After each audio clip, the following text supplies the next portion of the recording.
Now we're going to be installing ComfyUI, and ComfyUI comes with a number of different installation modes. If we scroll down on the ComfyUI page at GitHub, we'll come to a section where it says installing ComfyUI. Click on that and we have a direct link to download.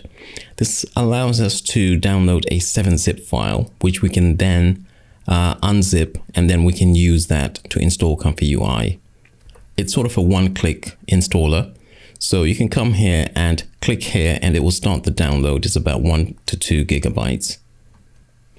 Now, once the download has completed, we just right click, and I've got 7-zip installed. So this is a free open source software. We're going to extract here, and it will extract the entire files that we need into a folder called ComfyUI Windows Portable. This is the one folder we're going to use, and the folder is going to be self-contained, so you don't really need anything outside of this. I suggested that we install Git for Windows, and I already have on my system, but it should install everything that we need. It has its own Git, it has its own Python, so it's kind of self-contained, and that's fantastic because you can actually have more folders than just one. As long as you've got that sort of about 80 gigabytes of data storage for every installation that needs Cascade, then you should be able to install as many versions of ComfyUI as you want. Now, as it's actually continuing to extract, it's about to finish, what we'll do is to open this up and see what we see inside. The most important thing that we see here is the ComfyUI folder. That ComfyUI folder has a lot of things that we need inside of that, and we're going to be coming and working in the custom nodes area. We're going to be working in the models area. Those are areas where we can store stuff that we need for later use. Let me go back up again.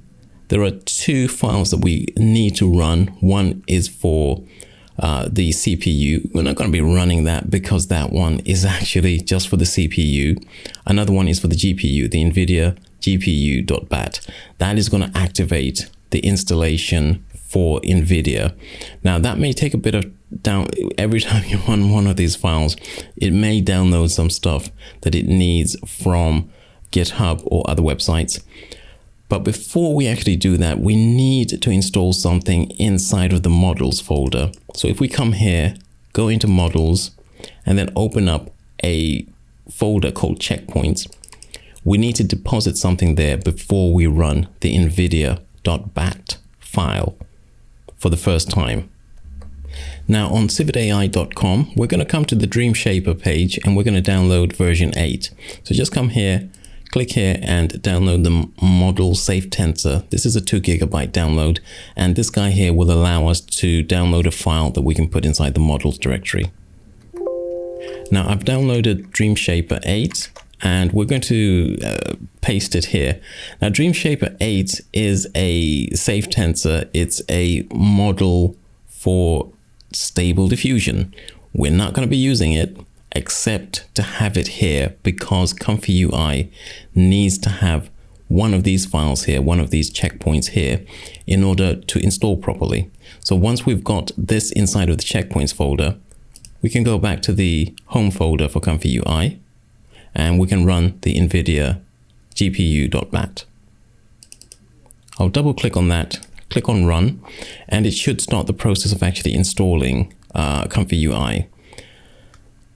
Now you may need to give, if you've got a firewall, you may need to give a file called python.exe permission to access the internet, because it's going to do all of the work necessary to actually install things inside our system. Once the installation page has completed successfully, we'll have something that looks a little bit like this. This page should open up automatically. It will open up at this page here. This is basically it's a server client architecture. The browser is acting as the client, and you will see when you start installing it, this window here will open up and it will start showing you the installation process. Once it's finished, you come over here and this will be looking quite different. And I'm going to show you how to actually get it to look something like this. It's very straightforward.